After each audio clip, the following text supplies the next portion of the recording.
Hello folks, and welcome back to Review and Thoughts. I got done checking out a crappy lost footage alien flick. I watched this when I first bought it. That was many years ago. I haven't watched it since. And then to do this review, I watched it, and I remember why I thought this was a piece of crap. The characters in this movie suck balls royally. They make dumb decisions. It's a lost footage film. If I haven't already said that.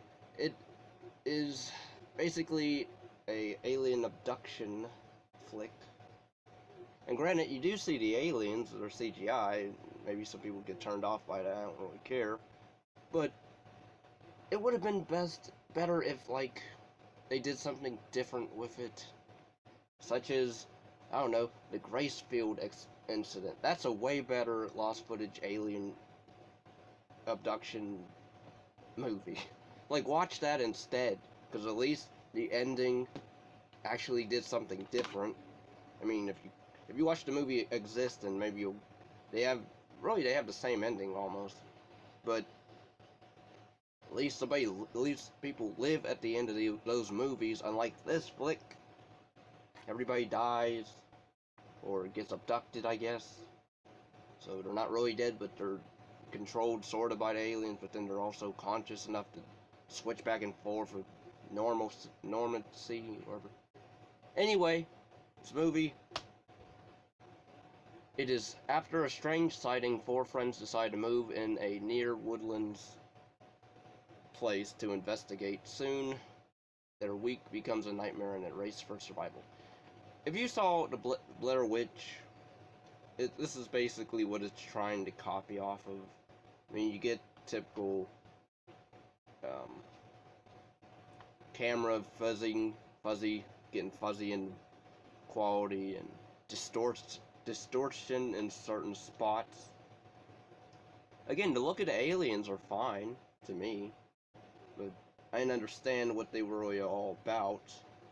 It was like, oh, they're gonna abduct people and then bring them back, but different, a little bit, but then not really, but then like you have 4 at the beginning. There's 4 characters. They see a weird light in the sky when their car breaks down, and then the next scene is just 3 friends. Well, 2 of them are dating. So you have like the one black guy, and then the girl who's so annoying in this movie.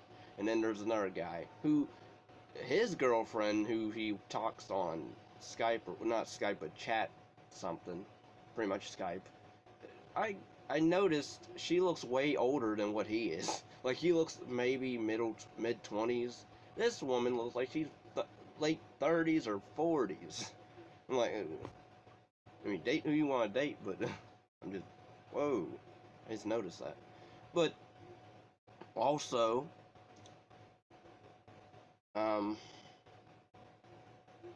yeah, anyway, they make dumb decisions when they see the one guy's girlfriend she's floating up out of her bed, and they're panicking, they're screaming, and then the camera goes dead, and then you have just this long scene of the one girl crying and whining the whole time for like a good 5-7 minutes, literally, to me. And then they decide we're gonna go outside and try to leave. I couldn't understand. They came there in a car, but then maybe the power went out, so, but then their phones are able to work and the camera's still on, which I don't get. I thought the aliens could affect everything that's technology, but okay. And they're still recording, so I mean, I guess maybe for light, because they're trying to find their way out of the woods or whatever. And then they go back to the house, because then they get scared of the aliens. And the black guy, usually they're like the smartest characters, but no, not this movie. This movie, we're gonna break that awesome trend. This black guy decides to go outside and, because pretty much the only reason they come back to this house in the first place is to film, try to get the UFO on camera, or so they can be rich and famous. And but yeah, he goes outside, you know, aims his phone at the outside at the to see if he catches anything on his phone. And apparently, I guess the aliens are like the Predator, where are invisible to the naked eye, but except these aliens are, you can see them on video, which is weird. I don't get that. And then there's points where after they kill the black guy, they replace him with a clone of him, but then that clone pops up later on. Also, I wasn't sure, did they, like, because the black guy gets killed off screen, for all you hear is him screaming. I'm like, where's everybody else? So I guess the other two must have left the house, because then he opens the door because he thinks it's one of his friends, and that's when the evil clone comes in and kills him.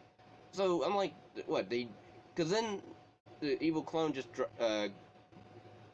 drags a chair up to a window and sits there for like hours until the other two get back. I'm like, where's the black guy? Did the aliens take his body or something? Because he couldn't have just left, unless he left him there, but then I'm like, they would have had to have seen his body when they came in, but I guess not.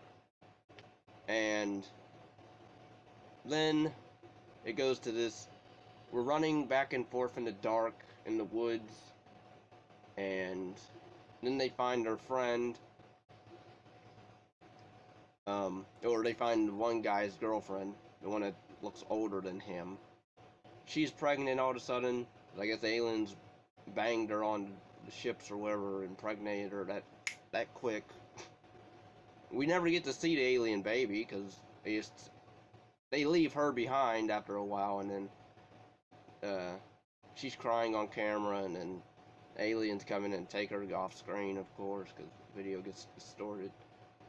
And then we cut to the two survivors left, that are running around, and then the girl who had the black boyfriend, all she does in this movie is cry and whine and do stupid things where she runs after people in the dark. No reason. I just don't get these characters and what I don't get it. Anyway, they have a radio or a walkie-talkie or whatever. They're talking to this general guy or somebody on the radio. Tells them to go to a certain destinations, and then they go in this desert town that's deserted. But then there's the one woman that's been there for a while, I guess, or something. And then she gets taken because when they're trying to run in the streets, and the aliens jump at them, and really, and then they claim, oh, the aliens, they don't like bright lights. But then I'm thinking, first of all, street lights, those are bright enough. Wouldn't you? What if you just stand underneath that? Can they still try to get at you? I mean, I guess, but then I didn't understand that. And these aliens are kind of lame, because yeah, they're kind of typical gray aliens. So, and the finale is just utterly waste of time, because all they do is, oh, we're gonna do a Blair Witch thing where they're running around in this abandoned building, and then, oh, aliens are trying to get at us, and then it's weird, because then they go in this one room, and they sit down in a corner, and then the girl's screaming, because then, I guess the alien grabbed the camera at one point, because then it cuts to the view of the camera, and it's showing them, but then it's getting dragged across the way to them, slowly, mind you, the entire time, and it's just them laying there and sitting there crying, and the guy's recording it or whatever on his phone, and then all of a sudden I guess she passed out or died, because then he's crying because it looks like she's lifeless in his arms. So I don't understand what happened, because she's alive at one point, and then all of a sudden she's like, ooh. Like, did the aliens affect her and like shut her off like a switch or something?